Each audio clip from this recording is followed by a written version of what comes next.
Welcome, everyone. My name is Dr. Laura Cohen, and I'm the Executive Director of the Harriet and Kenneth Kupferberg Holocaust Center at Queensborough Community College at the City University of New York. Our mission is to use the lessons of the Holocaust to educate current and future generations about the ramifications of prejudice, stereotyping, and racism. Today's talk, entitled Graphic Internment, features John Yee and Dr. Eliza Attic from Queensborough Community College's English Department. This event is co-sponsored by QCC's Art and Design Department and the Center for Excellence in Teaching and Learning. The Kupferberg Holocaust Center in Bayside, New York, is situated on the traditional land of the Mantinecock people, who continue to live here today. We offer gratitude and respect to all of the indigenous people of Turtle Island, past, present, and future, including the Lenape and Shinnecock peoples. What I just read is a land acknowledgement. This is a statement recognizing that the land we all occupy in the course of our daily lives, including our schools, jobs, parks, and homes, as well as the names of towns and roads, were first inhabited by another group of people who were forcibly expelled and murdered. Today, we identify these crimes for what they are: mass atrocities and genocide. These horrors continue to have devastating political, social, psychological, and economic impacts upon and within Native American and Indigenous communities. Today's presentation is part of the KHC's 2020 National Endowment for the Humanities Colloquium, entitled Internment and Resistance: Confronting Mass Detention and Dehumanization. It's also connected to two initiatives happening this year at Queensborough Community College: the Kupferberg Holocaust Center's virtual exhibition, The Concentration Camps, Inside the Nazi System of Incarceration and Genocide, as well as the college's 2021 campus-wide common read text, They Called Us Enemy by George Takei. After today's presentation, please be sure to submit your questions via the Q&A feature on your screen. Now, please join me in welcoming today's moderator, Dr. Susan Jacobowitz. Dr. Jacobowitz is Professor of English at Queensborough Community College. She has published and presented on second-generation experience, graphic literature, the conflicts and challenges of post-war Jewish identity, and teaching the Holocaust and genocide. Dr. Jacobowitz. Thank you so much. I want to thank Dr. Cohen for her support through the Kupferberg Holocaust Center for this event, and also my colleagues. I'm so pleased to have a chance to introduce them and for them to talk about these texts that a lot of us within the community have been reading right now. It's going to be a wonderful event. I'll introduce both of them, and then we can go sort of seamlessly through their presentations on the two texts that they're going to be talking about. And then we'll have a time for some questions and answers at the end. If you want to raise questions, if you want to write them down so that you don't forget them as we listen to both presentations, then we're going to have some time at the end to get to those questions. My colleague, John Yee. John Yee is a lecturer in the English department at Queensborough and a doctoral candidate in English education at Teachers College at Columbia University. He teaches freshman composition in the accelerated program, which we call ALP, and he teaches an introductory course on Asian American literature. He's the coordinator of the ALP program. He's also the faculty coordinator of the Common Read initiative this year. So he's going to be talking a little bit about the Common Read in general, too. It's an opportunity for the whole community to read a text together on campus. He recently co-published an article in the Journal of the Assembly for Expanded Perspectives on Learning. So we're very happy to be able to welcome Professor Yee today. And let me also introduce my colleague, Dr. Eliza Attic. She's an associate professor of English at Queensborough. She focuses on the discourses of power, violence, and marginalization in her work. She's published on the functioning of affect and emotion within socially isolated religious factions, and on the pedagogy of teaching about mass violence and genocide. She also participated in the 2019 Jack and Anita Hess faculty seminar at the United States Holocaust Memorial Museum, and that was entitled Disability, Eugenics, and Genocide: Nazi Germany, Its Antecedents, and Legacy. So let me welcome Professor Yee and have him start our program. Good afternoon, everyone. Thank you so much for the wonderful introduction and opening remarks to both Dr. Cohen and Dr. Jacobowitz. I really appreciate everything that is happening, especially with our partnership with the Kupferberg Holocaust Center. So what I'll do right now is I'll just share my screen with all of you, and I will just quickly introduce the Common Read. say a little bit about it and get into what I call framing moments, or areas within the um, graphic memoir that I particularly, find really memorable and powerful. So, without further ado, let's sort of get started. And I just want to thank all of the audience members for attending. And, I really hope that, you're enjoying the Common Read experience. And I really look forward to seeing some of you at the future events. So what is the Common Read? So if you really think about the Common Read, it is a high impact practice. Um, and it's definitely cross-disciplinary, where you get faculty from all over QCC, and you get different collaboration amongst colleagues, specifically faculty at the college. So if you really think of this, it's a really community based collaboration. And typically the Common Read is the high impact practice that gets the most traction. So usually we'll get a lot of participation by faculty. And I'll go over the highlights in terms of who's involved this year and what that looks like. Obviously, we're doing They Call This Enemy by George Takei. So this was the this year's nomination, and it's a really wonderful text, as all of you know, or as most of you have been reading or have been finishing up. And this book really covers many different aspects. And I'm really just, again, thankful that we could partner up with the KHC and really draw a lot of connections and a lot of insights to not only Holocaust studies, but as well as the Japanese American internment experience. I believe this is also the first year where we're doing a graphic text, so I'm really excited about that, and to be sort of the faculty coordinator for this year's Common Read.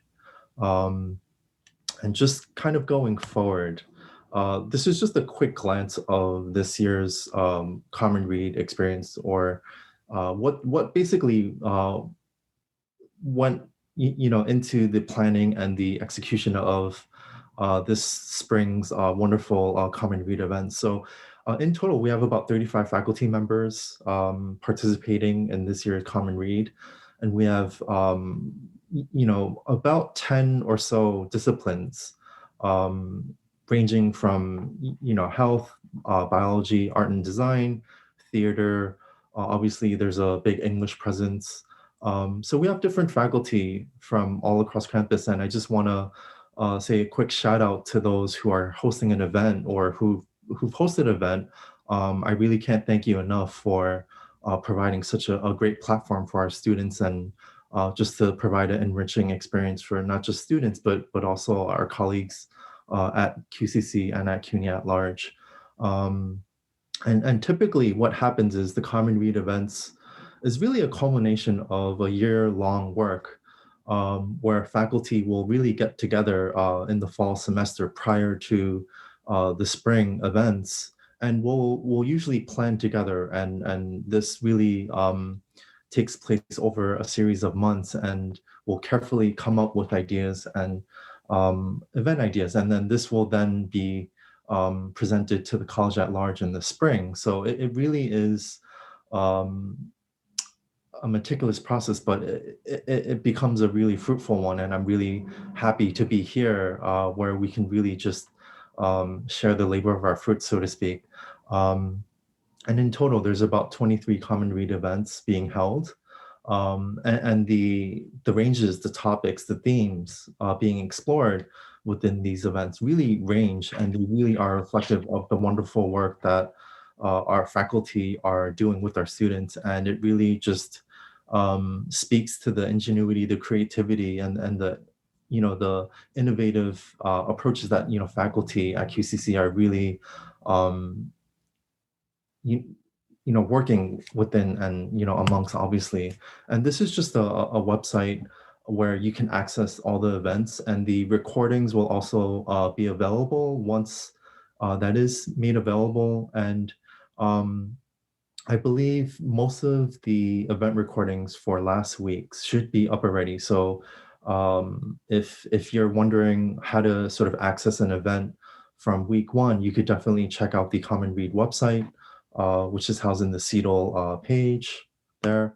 And this is just a kind of a mapping of the different themes and topics being explored, at our events. I think concurrently there's an event now on the haiku, and it's really, it just really goes to show, that we can do so much with this common read, and there's so much overlap with different disciplines and different genres, if you will. So kind of going forward, this is just a quick marketing of the 4 events that will happen tomorrow. So please, if you can make it to any of the events being held tomorrow, starting at 11, I'd really love to see some of you there. And yeah, so I'll just go forward. And before I sort of share the framing memories, what I'll do right now is I'll just share kind of a mapping, so to speak, of where sort of Teke takes us, within his journey of presenting the memoir. So just kind of looking at his life, this is just really briefly. Born in 1920 in Los Angeles, married to Bob Teke, formerly known as Bob Altman, 2008. His parents, Fumiko Emily Nakamura, Takekuma Norman Teke, siblings Nancy, Reiko Teke, Henry Teke. And kind of looking at the areas of Teke's life that he shares in the memoir, he obviously talks about Japan and the eventful bombings that take place and the catastrophe that really is shared, right? Then he obviously talks about Rower, his experiences in the relocation center there, as well as Tule Lake, California, which ends up being the biggest concentration camp for Japanese Americans, as well as prisoners of war, I believe. And then there's always sort of a back and forth with the politics, so to speak, or the laws being put in place to basically hold down, the Japanese Americans, right? So we have a mention of obviously FDR, but also well-known politicians and other presidents throughout the memoir. I think notably we have the Executive Order 9066, which is enacted February 19th, 1942. Then we have the Loyalty Questionnaire form, which I'll get into in a little bit. And then we have the Denaturalization Act of July 1st, 1944.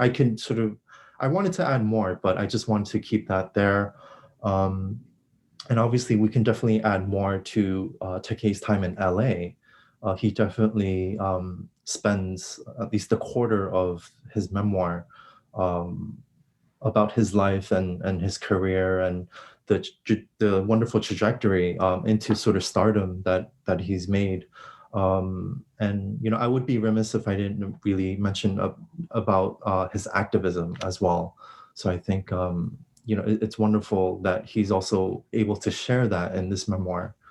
So kind of going back to the moment. So I'm just going to sort of share different panels from the memoir. So this is obviously the illustration of the Executive Order 9066. Obviously, this is a really powerful moment, and it's an explosion, if you will, right?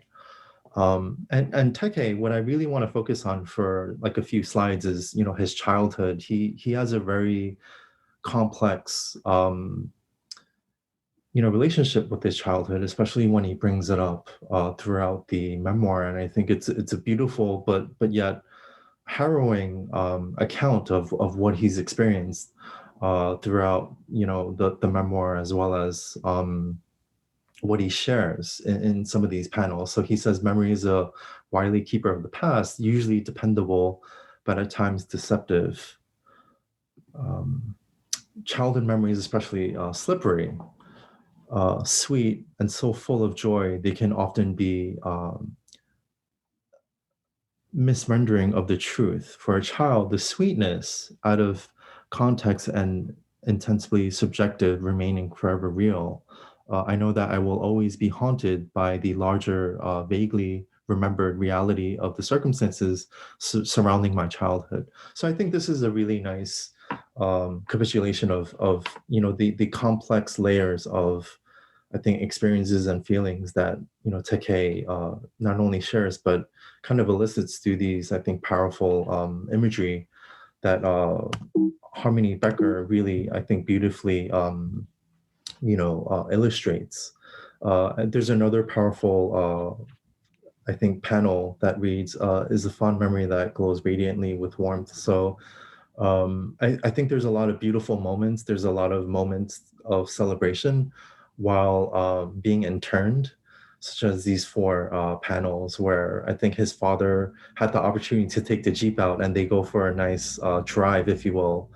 And I think that was kind of remarkable to find joy in whatever opportunity that you were given as an internee.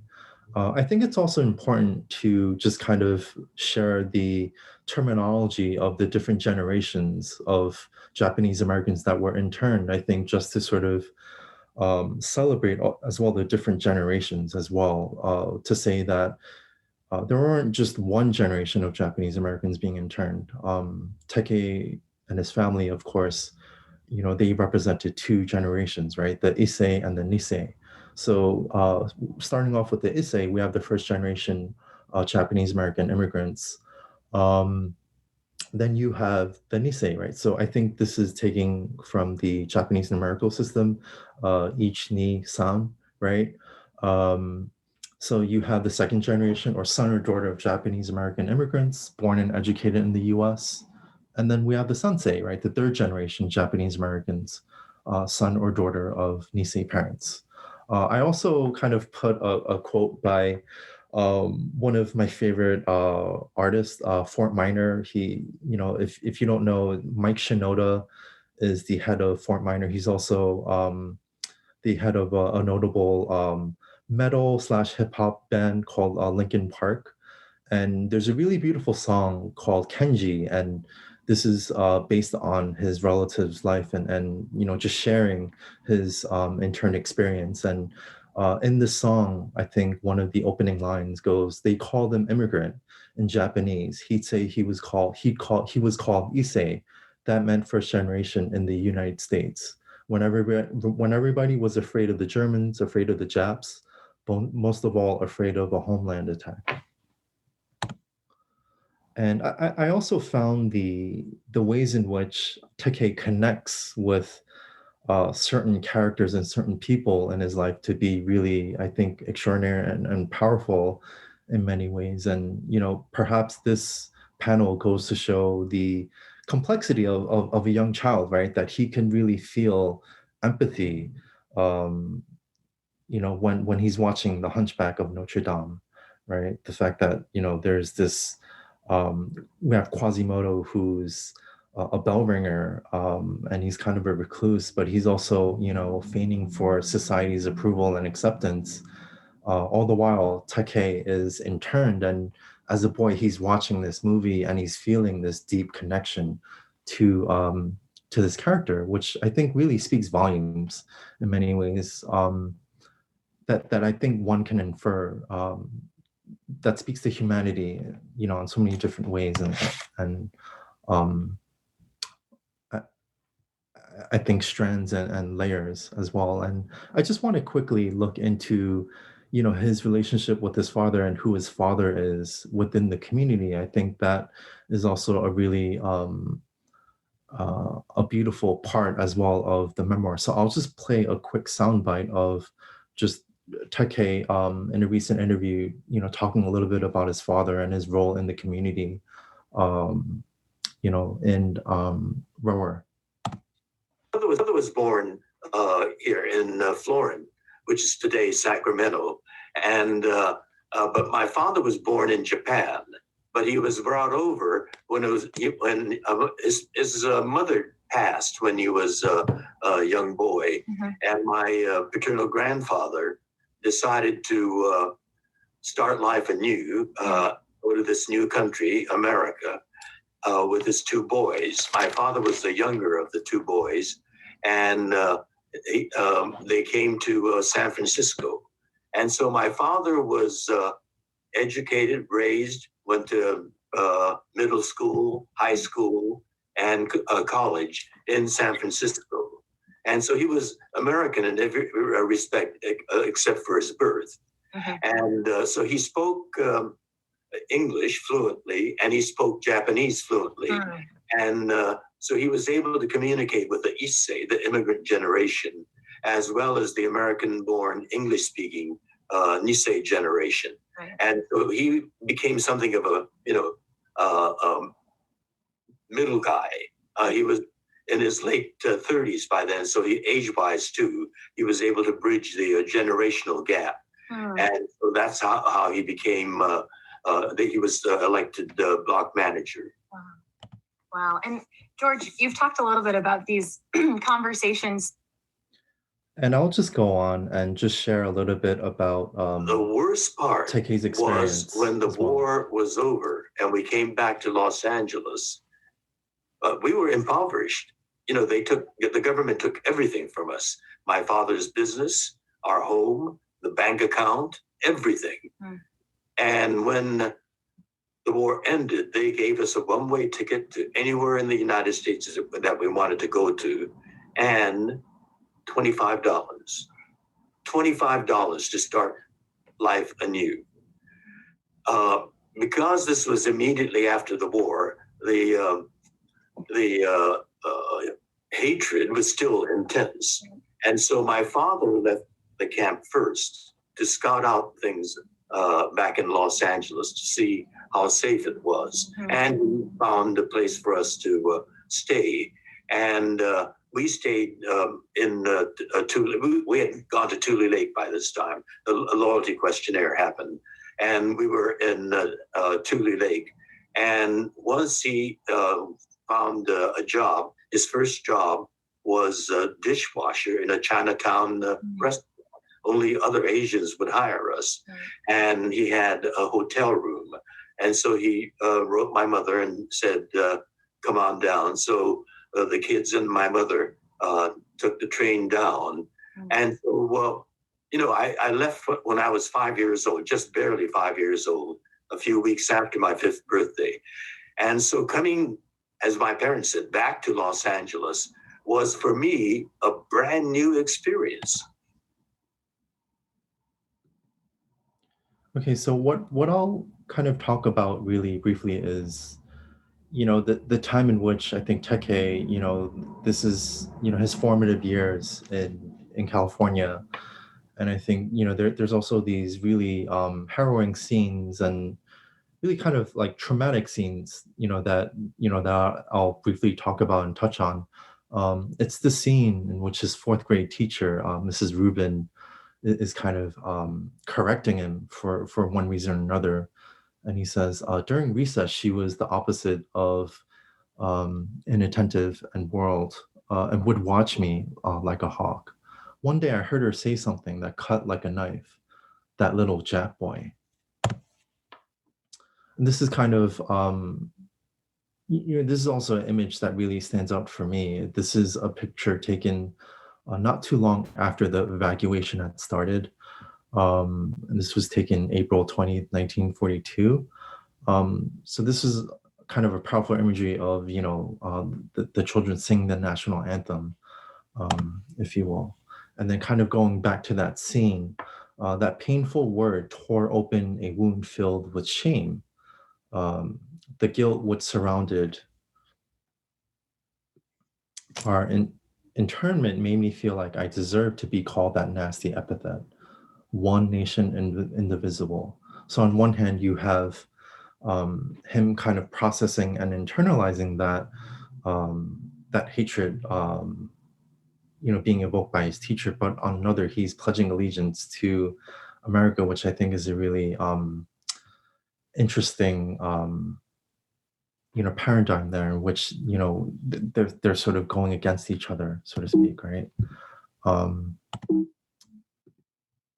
And then we have the loyalty questionnaire, right? This was a 28 or so questionnaire that people older than, I believe, or people who were of the legal age had to respond or fill out in the Japanese American internment camps. And I think these were 2 questions that were I think inflammatory to say the least, and it was really unfair and unjust for the Japanese Americans to have to fill out and to really just give answers to, and I just kind of took panels related to how many of the people felt about both these questions. So if you see the top, question 27 wanted us to pledge our lives for a country that had upended our families and put us behind barbed wire fences. And to answer yes would be to agree that we all had such a loyalty to give up.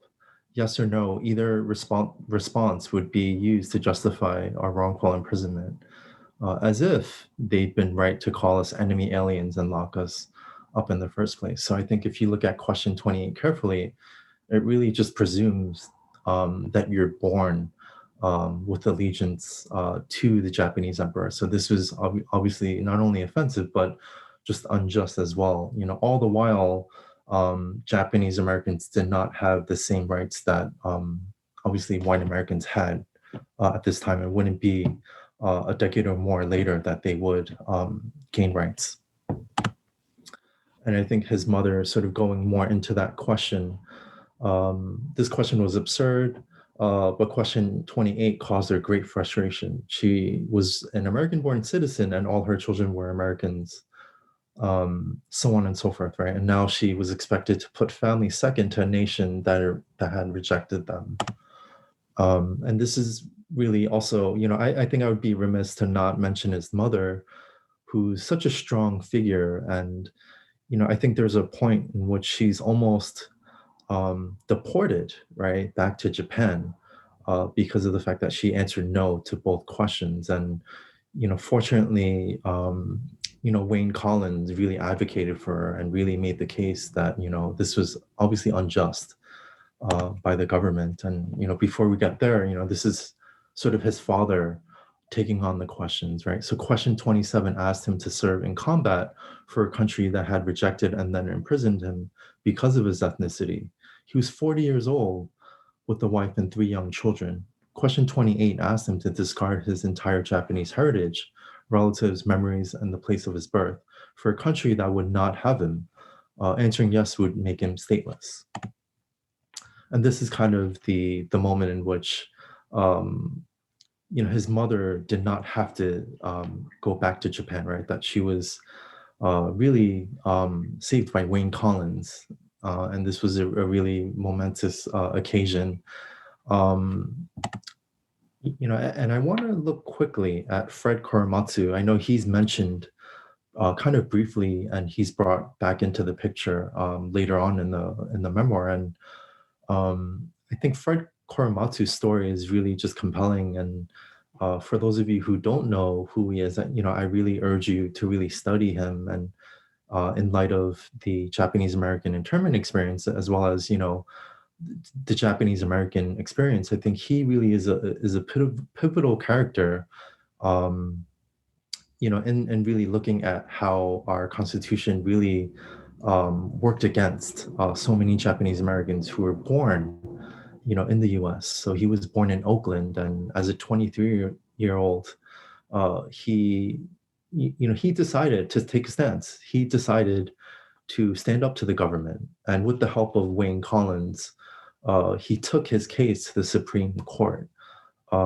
This became a landmark case, and he really argued that, well, I'm as American as anyone else. I was born here, so I deserve the right to stay here. I don't want to be interned, right? Because I'm an American, right? So this was a case that he really, poignantly made to the government.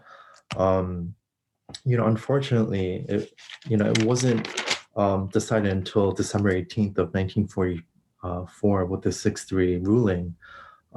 So it was overturned, unfortunately, but he essentially continued to fight. So he was interned with his family at Topaz, Utah, the Central Utah War Relocation Center. And when he got out, he really he really promised himself to really make a life of activism and really standing up to racism. So, I think Korematsu is really a a heroic person, if you will, on so many different levels for not only Japanese Americans, but also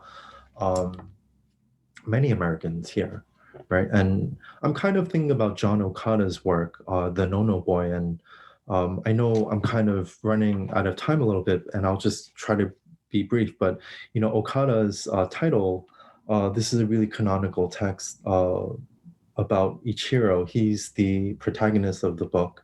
And No Boy obviously really celebrates that answer, right? No to question 27 and to 28. So there's that little panel. What is a no-no? And essentially, I'll just read this this quote from Okada's work. So I am only half of me, and half that remains is American by law, because the government was wise and strong enough to know why it was that I could not fight for America and did not strip me of my birthright. But it is not enough to be American only in the eyes of the law, and it is not enough to be only half an American and know that it is an empty half. I am not your son, and I am not Japanese, and I am not American. So it's sort of that liminality, that idea of neither being here, neither being there, of neither being made to feel you are part of your community, right? To feel that you are kind of an enemy or you're a traitor.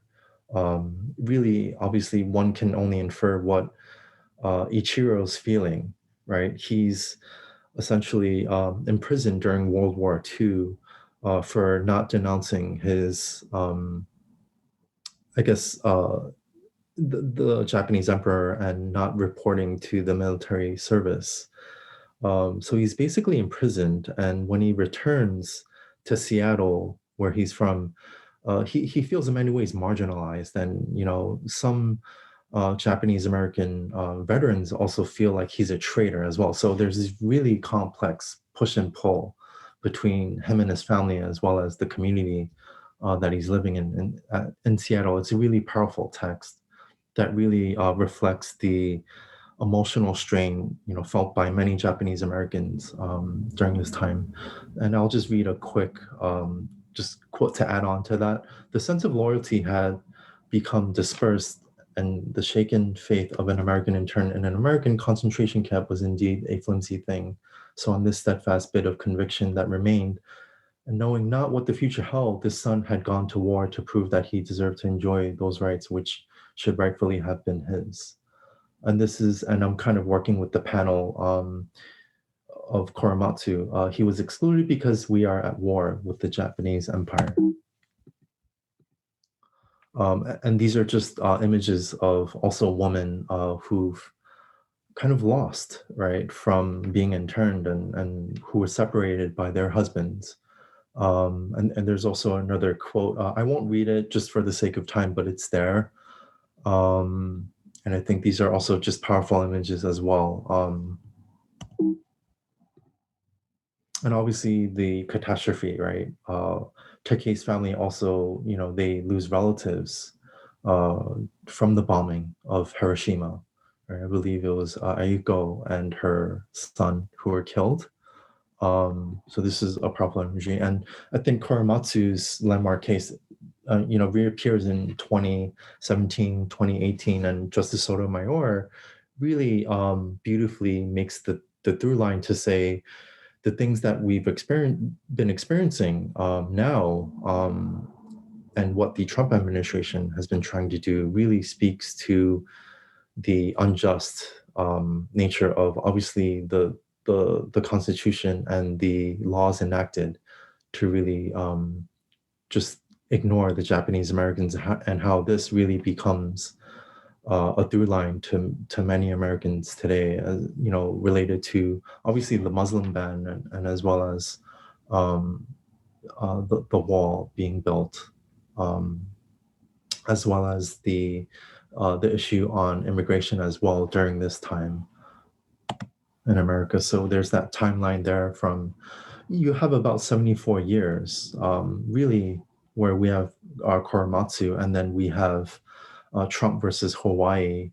And I think a lot of scholars will argue whether or not it was officially overturned or if it was just denounced. And I know that there might be argument made over this, but I think the fact that Korematsu really took a stance and what he did really just allowed others following him could really just take part in his own liberation, as well as the liberation of not just Japanese Americans, but um, Muslims living in the U.S., of many other different immigrant groups as well. And I think this is happening still today, right? If you think of DACA as well, or Dreamers. And also, I think there's a little moment that I find also powerful too, right? And I really think that, just, the role of woman in his memoir really, I think, speaks volumes. And, there's a woman by the name of Florence Kubota who sees him at his premiere Allegiance. It's a play inspired by true stories. And it's a really remarkable scene. And I just have the actual picture that was taken. This is a musical by Jay Kuo and written by Marcus Ito. And I was really, captivated with the sort of the ending of the memoir. And I know there's a Japanese scripture sort of towards the bottom, and I was able to find the translation, and it basically reads, "To him who sleeps eternally here, a descendant of glorious Yamato, who came in his prime with hopes and ambitions, heroic to battle, the fortunes of life, peace, and bliss be yours." So that was really interesting. And this is at the Rower relocation camp. That's basically a monument there. And I like to just end with this, to really also celebrate Takei's life and his activism as well. And the fact that he's a voice for so many, including the LGBTQ plus community. So in the middle, you have a recent screenshot of his Twitter post celebrating his husband's birthday. And there's these beautiful words that is taken from one of his works. We should indeed keep calm in the face of difference and live our lives in a state of inclusion and wonder at the diversity of humanity. And feel free to shout him out. Feel free to use his Twitter handle, as well as shout out the illustrator Harmony Becker. If you'd like to just take panels and just share things on social media. That's one of the initiatives of Common Read. So I really thank you for your time, and I'll just stop my screen share.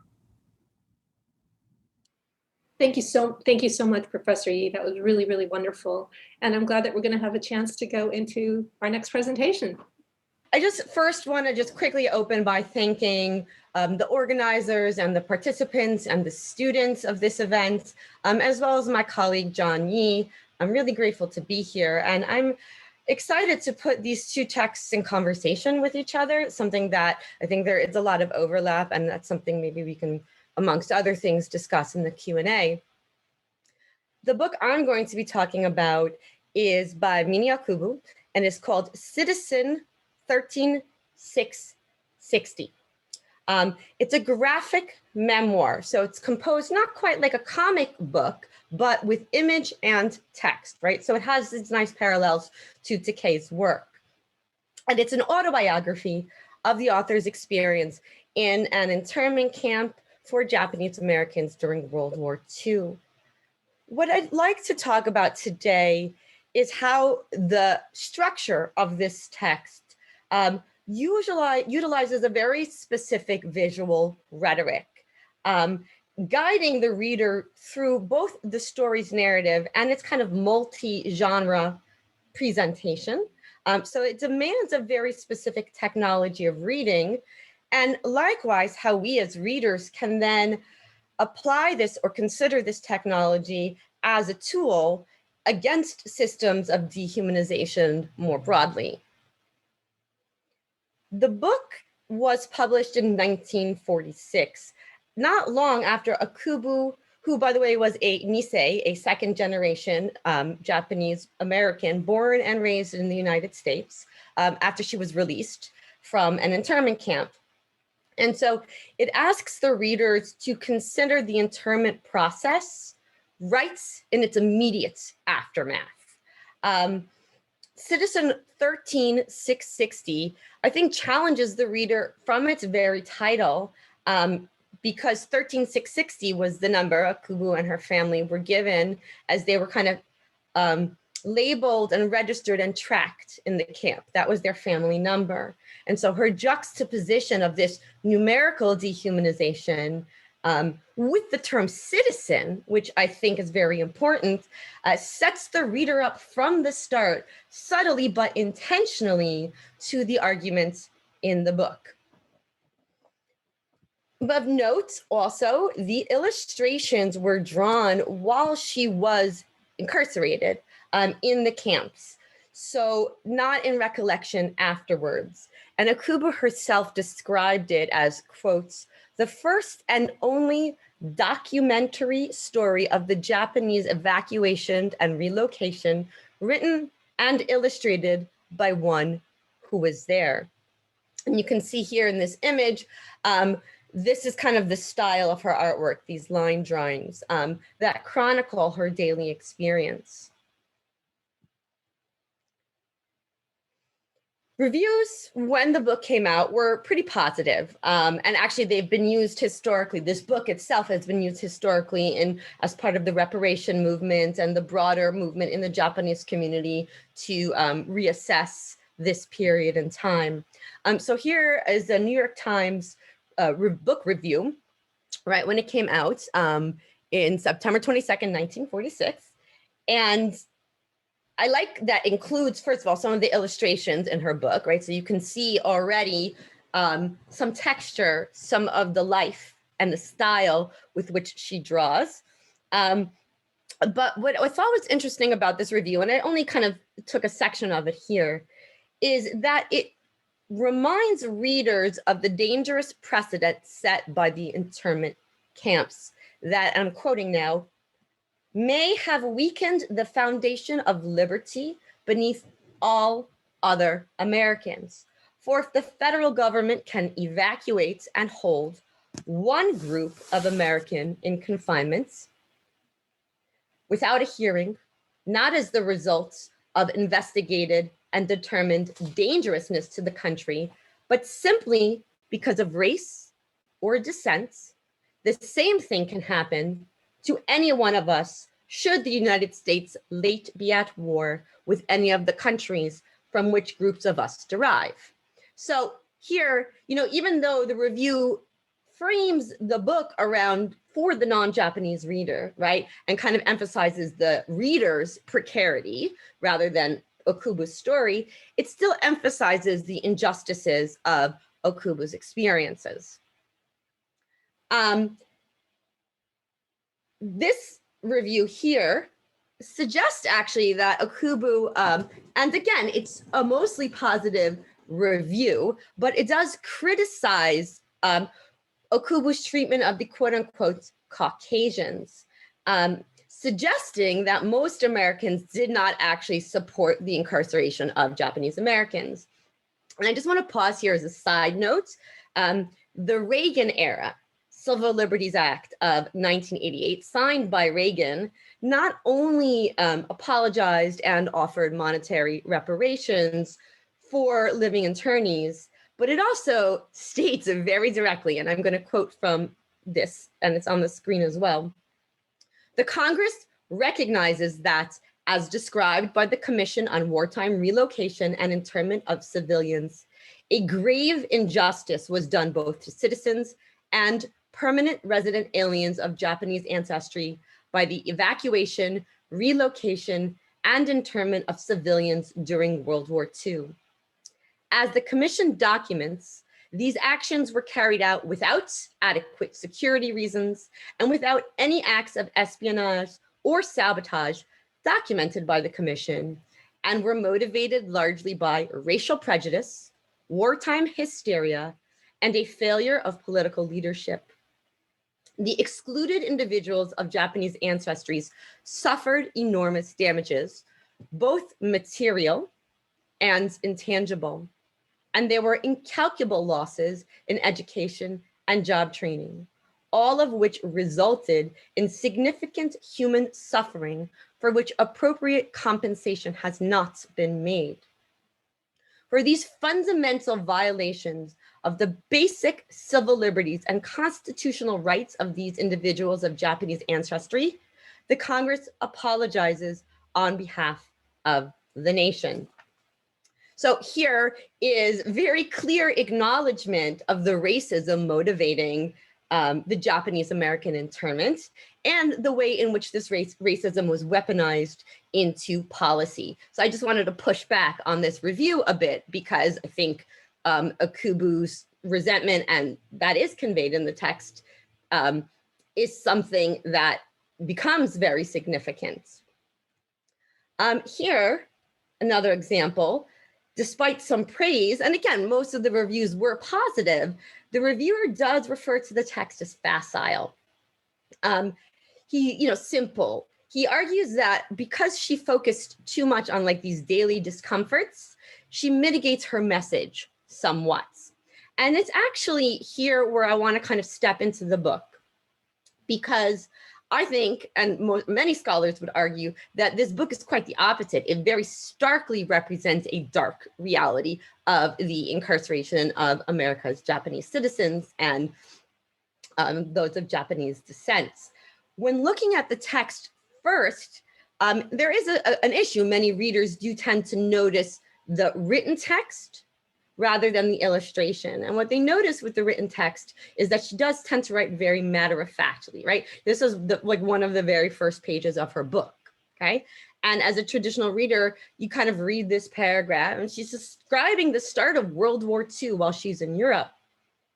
And she notes, when England and France declared war on September 3rd, 1939, I had been traveling in Europe a year on art fellowship from the University of California.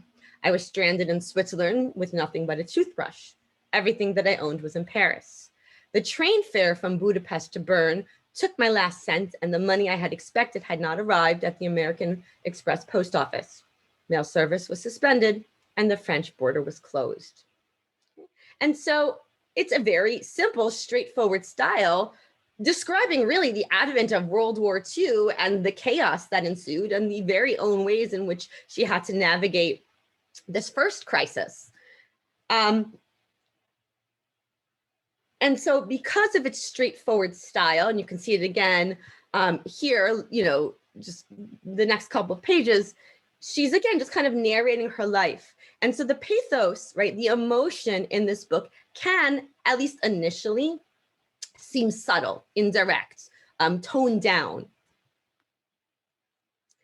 So when I teach this book, I actually follow the advice of Laura Biebling, a scholar, and I lead and I direct students to Scott McCloud's work on understanding comics. I know there was an earlier Common Read speaker a few days ago talking about the technology of reading comics. And this actually becomes very important whenever you're working with a visual genre. So in this book, McCloud talks about how reading graphic text actually transforms the act of reading itself, right? We're reading differently. And he demonstrates that much of the work when reading a graphic text, even though it also has verbal language, it's actively produced in the space of the reader's minds. Okay? He calls this space the gutter. Well, really what the gutter is, according to McCloud, is the white space between two panels, right? Or you can say the space between panel and text, image and text. So here's an example. You have one panel, now you die. And then, the guy with the axe and this scared looking face. And then the next panel is a scream into the night. And so most of us as savvy readers infer, right, this guy just got murdered, something bad happened. But what McCloud argues essentially, it's that it's the reader's participation that's an agent in the story making, right? As he notes here, I may have drawn an axe being raised in this example, but I'm not the one who let it drop or decided how hard the blow or who screamed or why. That, dear reader, was your special crime, each of you committing it in your own style. All of you participated in the murder. All of you held the axe and chose your spots. Because if the reader is an agent in the story making, it's the reader's minds that actively draw conclusions between the two images or between the words and images. The reader fills in this narrative gap, right? Creates this closure with their own imagination. And so it's a very active, engaged process of reading that we need to consider as we look at Okubo's work. Now, in Okubo's work, juxtaposition, as we already saw from the title, really matters, right? The word citizen and the number 13660. And so reading the images and the text juxtaposed to one another, informing each other so that we as readers kind of close the narrative gap with our own minds, becomes a really important way of understanding how this book functions as an argument. And there are examples of this throughout the book. Here's one, again, explained by Laura Beedling, that I think is really important. And I have her article listed, by the way, in a bibliography at the end of this talk, along with several other writers. But I want you to consider for a moment what's happening between text and image here. I'm going to pause for like 15 seconds just to let your brains kind of take in this image, right? Where its relationship, let's say, to language, what language on the text is occurring and what's happening or not happening in this picture.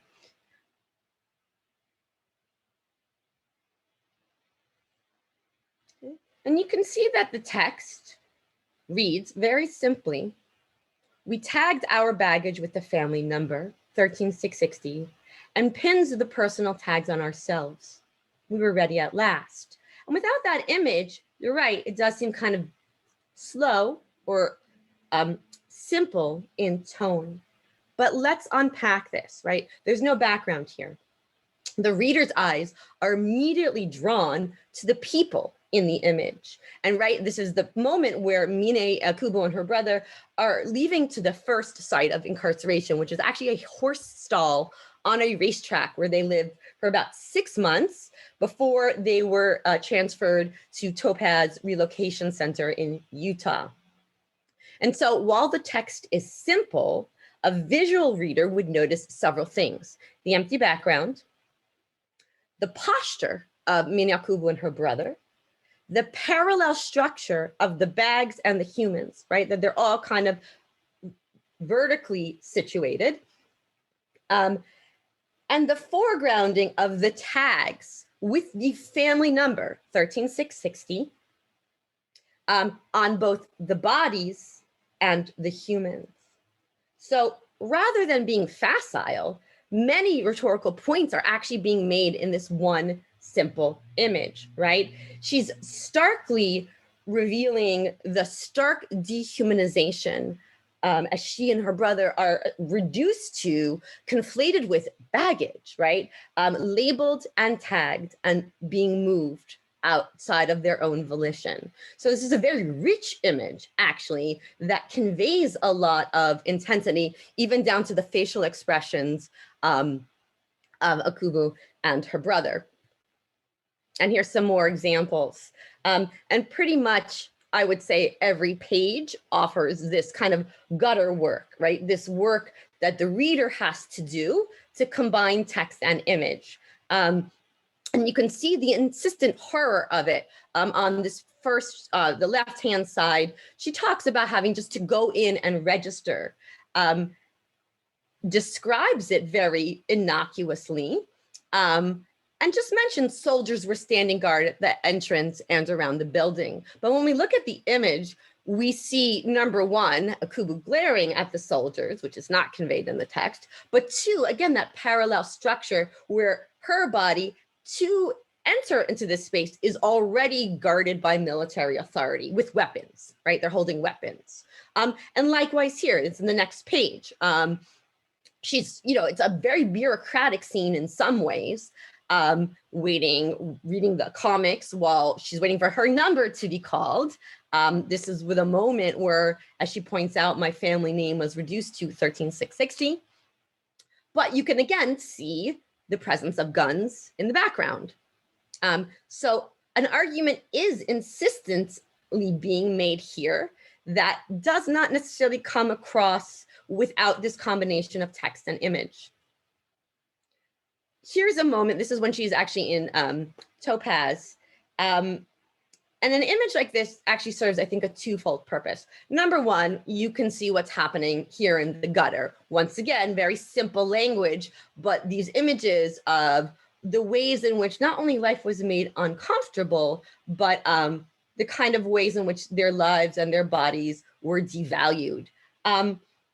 But I also want to think of this in conversation with some of the photographs by the War Relocation Authority, which was the government agency in charge of this process, because these framed the Japanese who were interned as the loyal Japanese, right? You saw this in a lot of government propaganda, who were taken to evacuation centers for the good of the nation. And so you have, and these images are available online. You can get them in the website for the National Archives. So I'm going to just kind of flip through some quickly photos available from the War Relocation Authority. And I think what I hope you'll notice is the way they were framed to kind of render the space of internment more palatable to the broader public, particularly in the context of World War II, the political theater, and the rising knowledge of mass atrocities happening in Europe. And the captioning was also done by the War Relocation Authority. Some more images again, and I think we can see, you know, even yes, there are these barracks, but they are also in this open space, what one propaganda video called Pioneer Space, which I think is very interesting. A lot of open fields, growth, education, music and sports. And so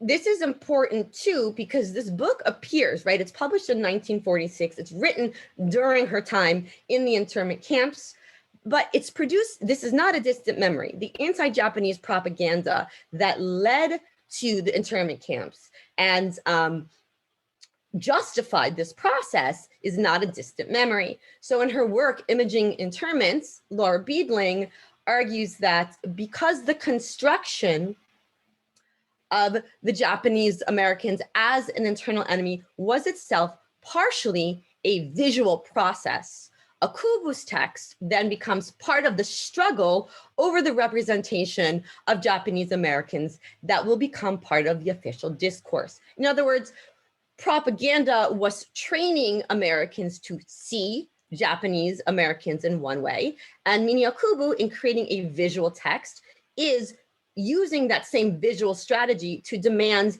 a different type of gaze. And after all, the political will for internment does not emerge in a vacuum, right? So we have the production of these ongoing racist tropes, themselves pulled from a history of earlier American racist tropes, propaganda, and the manipulation of the raced gaze. And I will show you a few of these images, not many. I want to offer a content warning that one, there are several, these are all racist images, and two, that this is perpetrator imagery. Okay? So they are designed, these images are designed specifically to dehumanize Japanese Americans.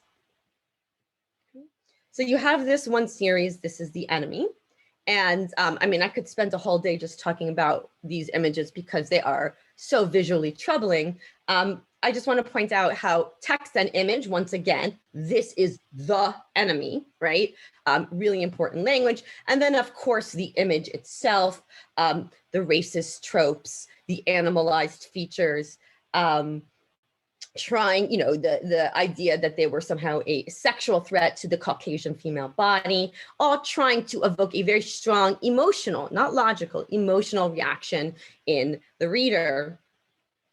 Multiple racist tropes using animalized features, and also kind of collapsing Japanese identity into a single homogeneous phenomenon, right? That how we see, quote unquote, Japanese, whether they're in Japan or Japanese Americans, is as kind of not people, but a homogeneous group that does not represent any human difference.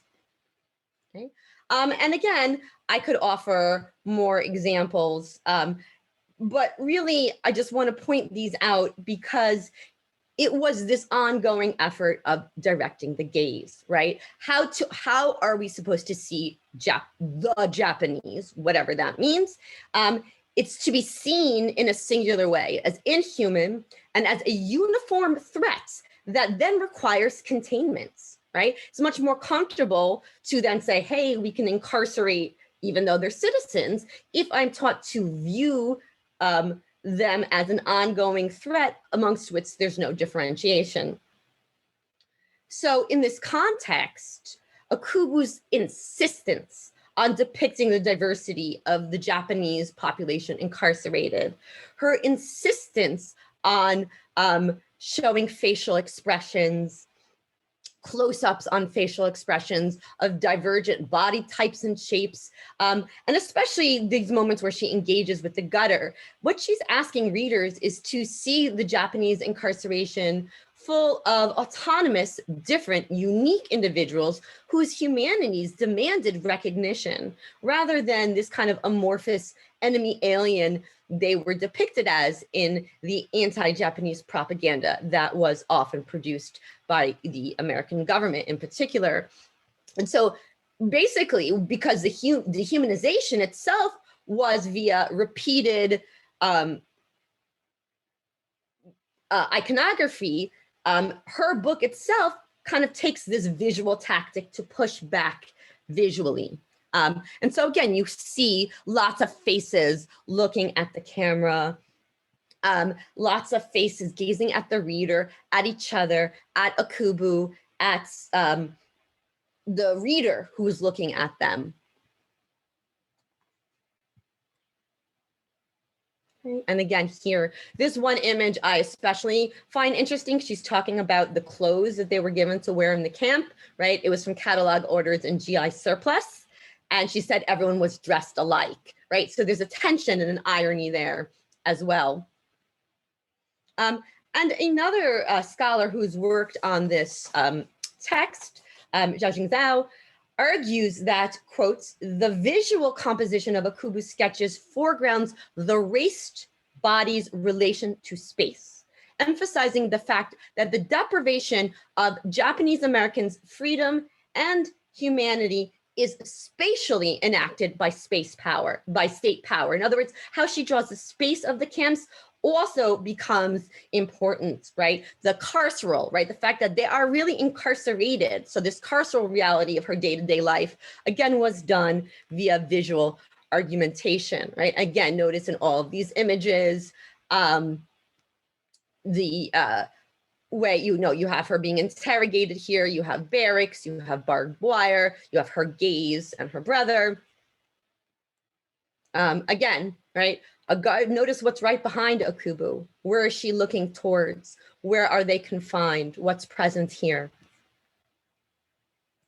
The line, the irony here, we were close to freedom and yet far from it. She points out the trolley that ran on the tracks. I think this is a really profound image because again, it just emphasizes they are it was exclusion, right? It was an act of exclusion, keeping the Japanese out of public space. And so she wants to highlight that this was an enforced exclusion. And this page too, I find it incredibly powerful and ironic where, because so much of the material in the camp was made from US surplus, these kind of curtains in the bedroom, and this actually occurs several times in the book, you have blankets with the word US on it. Okay. Again, right, some of this image and iconography about the spaces of the camp, right? Think about that in contrast to the WRA images. And she even returns to that earlier motif of bodies and baggage, right? How by being reduced to a number, by being reduced to a tag that I hope you notice is worn both on the body and on the luggage, there's kind of, again, a reminder of how this was such a horrific process of dehumanization. So I want to close by just bringing us back into our contemporary moment. And we can see, just what's ongoing, the marginalization of the other, not only a huge rise in anti-Asian crimes more recently, but a reminder that fear of the other is always produced and cultivated for purposes of power and politicalization. And so I hope this talk has given you some insights on how this is often done, but also on various ways we can push back. Thank you. Thank you so much, Dr. Ashik. That was so interesting. And I think both of these presentations really relate to each other. And I think they also relate in an interesting way to some of the history of graphic texts, especially graphic texts that are sort of tackling difficult subjects, which we sometimes think just started with Art Spiegelman's Mouse in 1986. But really, there's a tradition of tackling difficult subjects. And I think both of you really tie it to some of the things that have been happening now and to this present moment. So I know we have some questions that are in the Q&A. Does Dr. Cohen want to maybe feed these questions, or what do you think? I first want to thank Dr. Adik and Professor Yi for these presentations. I think what's really been very powerful is thinking about the role of imagery and the role of text as opposed to just photographs of them, but to really bring these texts to life. And I think that that's pretty profound, especially when our media today is so flooded with a lot of very graphic images. So thank you. One of the questions that's come in is, what are some of the tips and best practices you can share for educators looking to use graphic novels to teach difficult histories to students? Great question. I don't know. Do you want me to jump in, or John or Susan or anyone? I mean, I would say the best practices would be first to talk about the technology of reading before you do anything else, because the content is so important, but there are various strategies. And again, I know there was this talk about this recently with Professor Ford. So I would say always make sure to include that, because some students might be familiar with reading graphic text, but some might not. And even the ones who are familiar may not be aware of their reading practices. So just saying, like, we're reading this way. Here's how you read a comic book. Here's what vision, and and it's not just Scott McCloud. There's plenty of examples that a teacher could offer to a student to just focus on first the act of reading, because then once you engage with the book, you are already kind of cognizant of those particular technologies. And I think you can do a lot more interpretive work that way. That would be my suggestion, but of course, open time. Yeah, I mean, just to piggyback off of Professor Atik, I think, when I think of history, I also think of memories as well. And I think, I would simply urge fellow colleagues to really think of your own mapping. How do you map your own history, and how do you see the history, right? Because I think if you're really comfortable with your own mapping, then I think there's a way in which you can build a nice scaffolding. And as I think Professor Atik alludes to, there's a lot of, I think, techniques, and there's a lot of resources that you can have available for your students. And I really like to use a lot of multimedia. I think that students today really respond really dynamically to either documentary or music or something that's multimodal. So I like to sort of put together my own piecemeal in terms of how I map things. Mm-hmm. So I think so far what really works well for me. Yeah. Dr. Jakubowicz, would you like to comment?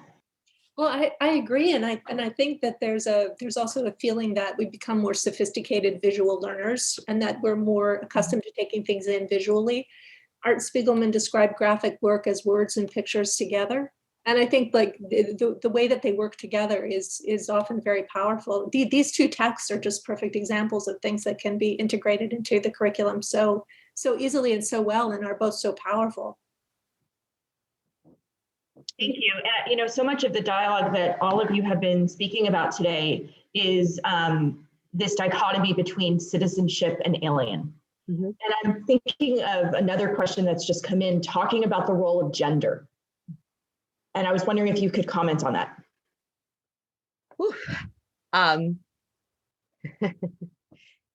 There's a lot. So Akubu's book, one of the biggest references to gender I noticed was when she talked about all the women in the camp being pregnant and uncomfortable, that many women while they were in camps, and there's a great illustration. I have the book next to me, but I can find it for those who are interested. But she draws these images of women's bodies. And I do think she also does, to a degree, talk about the breakdown of labor in the camp and emphasize that over gender lines. The image with the pregnancy in particular struck me. One, first of all, not all families had the husbands there. Some of the husbands had, like Mina Okubu's father had been arrested way before she and her brother were taken to camps. But for those who were there as a family, right, you have this extra burden of child raising and child rearing in a space where they're, yes, they had a nursery at many of these places because many children were being born. But it also reminds us that this is a continuous space of women's labor as well. That would be my first thought. I'm sure there's more that could be, do you mean like Akubu as an author, or what it means to be interned as a woman? I think this question could be answered in it's a great question, like so many different ways. And how the body is gazed on. Certainly, I think both of these texts are graphic, and I can hand this over to John in a second, but like the way in which the eye is directed to a body does have a gender attached to it. So as readers, we are trained, like for example, most of the images of soldiers, so all the images of soldiers are male soldiers. And then you have often images of a smaller Mini Okubu in the text kind of navigating or having to walk through them, especially when they're armed. And so one could argue that she's also talking about that kind of gendered threat that they represent. John. Yeah, perhaps I think we can also look at the dichotomies of gender roles. And, I think looking at Takei's memoir, I definitely see how gender is played out in the community and through the cultural insights and traditions that a lot of Japanese Americans are either resisting or as the Issei generation are maybe practicing. And I think that, the relationship between Takei and his father is really interesting. I think on one hand, Takei is really trying to become a quote unquote, I guess, man, so to speak, but at the same time, I think he's also trying to find out who he is in the process of it all. And I think it also really works nicely in tandem with Takei's work as an activist, right? In terms of gender identity as well as activism related to the LGBTQ community.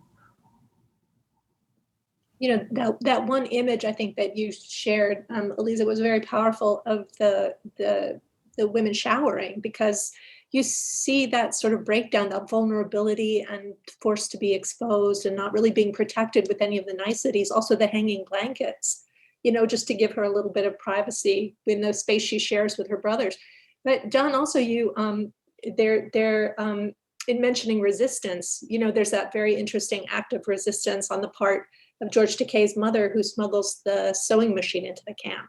And so I think that's an interesting thing too, that cultural resistance and resistance to oppression and protecting and defending, your family, it can take such a gendered kind of appearance in those moments. This reminds me of, this is not in Mini Akubu's book, but in a documentary I watched on the internment, where one woman who was there with her children without her spouse, because he had been incarcerated earlier as an enemy alien, and she would sew little letters, they were allowed to mail or mend things to each other, and she would sew letters into like jackets and stuff. This was a documentary of children recalling their time in the camp, and one of those children recalls his mother having done that. And as a child, he too was, and I think that's another interesting conversation to have about Takei kind of having experienced it as a child, and rather than Akubu, who lived it as an adult. The children were also terrified. Many didn't have one of their parents with them. And again, this speaks to a lot of questions of gender and family and vulnerability as well.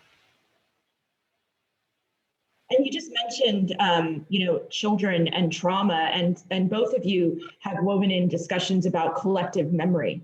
And one of the questions that's also come in, and I think this relates to both books, is, and I'm just going to read this. Do you think that Takai's book and the other one relate to many second and third generation Americans from immigrant families, including those who were born in the States? I would say absolutely yes. That it is very much a story of generation and of children. And I think one of the things that, you know, we saw this in the New York Times review, that they're like, and it's not just the first generation, right? It's many generations down. And, you know, if they could do that to them, they could do it to us. So I would say that would be part of it, like this fear of always being other in a country. And likewise, I think all of us, you know, the idea of how we're taught to gaze at people and reduce them into categories as anyone who can be read as other, right? Based on, let's say, their immigration or their racial or their ethnic or their gender status. It's likewise, I think we can relate to that book because it's describing this kind of phenomenon of being rejected based on these inherent qualities, whether, you know, it's your country of origin or something else. So I think it's a powerful story for many reasons.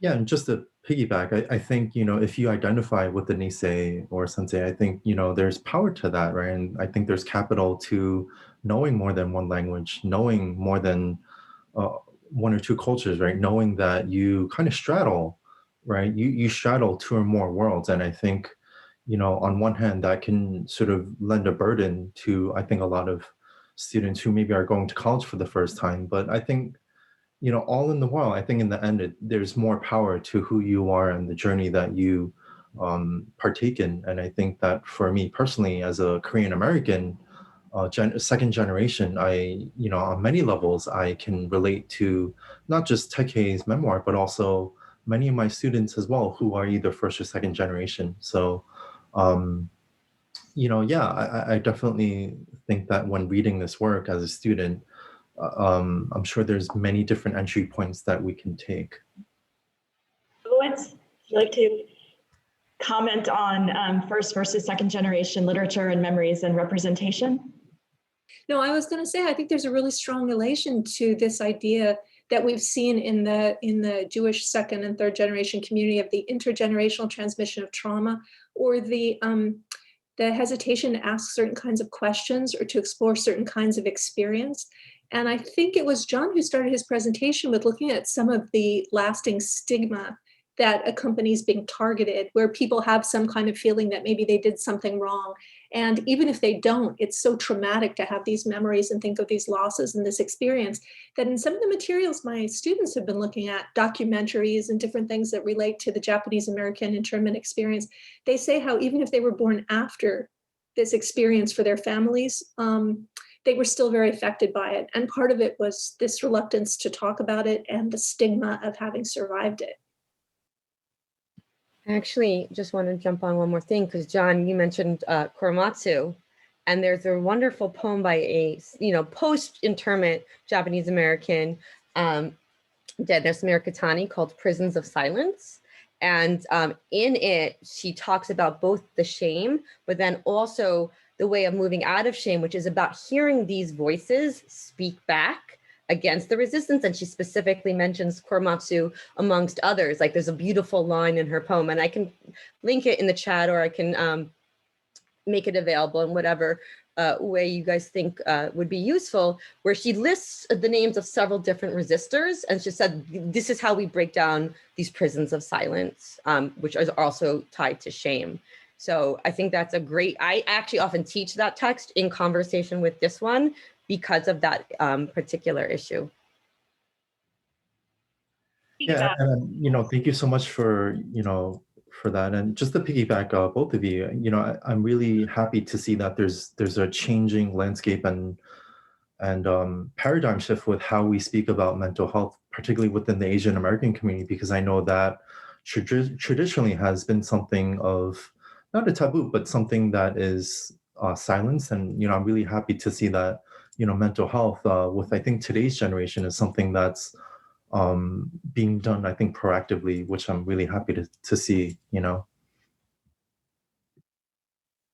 I'm thinking also about situating the reader inside these experiences. And I've been, a lot of my research is done in Bosnia and Herzegovina, and Joe Sacco's text on Safe Area Garage Day has really been profound. And I remember thinking about the connections between that and Art Spiegelman's Mouse. I wanted to ask very specifically about internment literature, and other questions come in about building a curricular unit around Japanese internment, and also in terms of what do students and educators take away in your experience from studying these texts? I'm like ready to go, and I don't want to step on anyone's toes. So I'm sitting here like, is it my turn? Yes, I think it would be really interesting to do a unit on internment, and actually kind of how I came to this book and this area of study was actually my work with the censor of the KHC, and trying to think about where to bring students in. And so I started working on this idea of like surveillance, control, regulation, and then eventually leading to exclusion. And so I think starting there, if I were personally to build a unit, what I would do is kind of frame it around the concepts that allow incarceration or mass incarceration to exist in the first place, right? So very much about kind of categorizing, creating the language of us versus them, and then how that's enacted through these various institutions of power. So once you do that, it's actually a help, because you don't want to hierarchize either and be like, well, this text is about this prison camp, but this prison camp was way worse. And that's really problematic and not useful.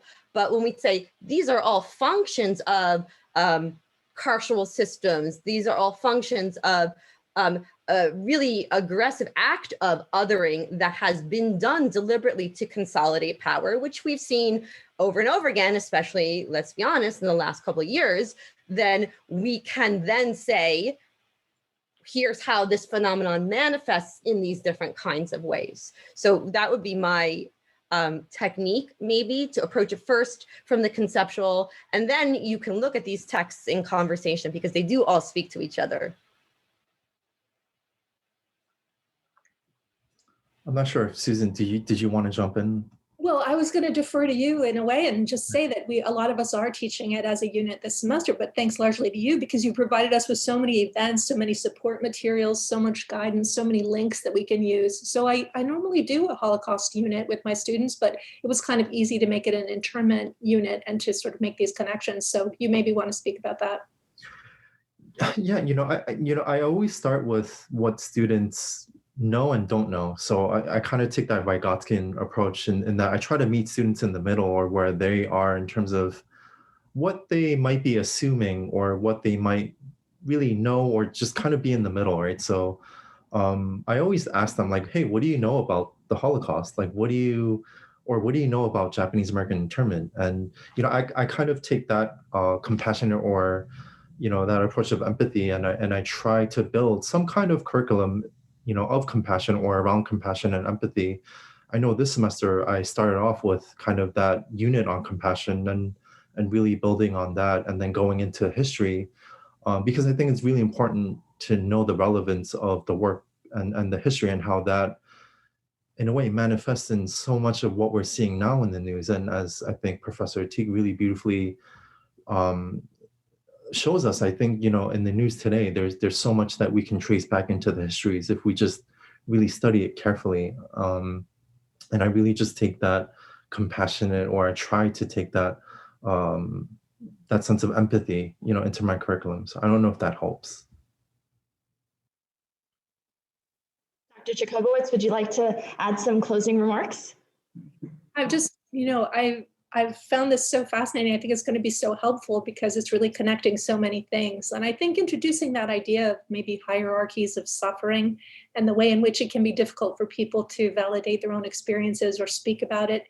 And also that mental health part of it too, where there's so much stress on people to be strong and to be stoic and to look towards the future and not the past.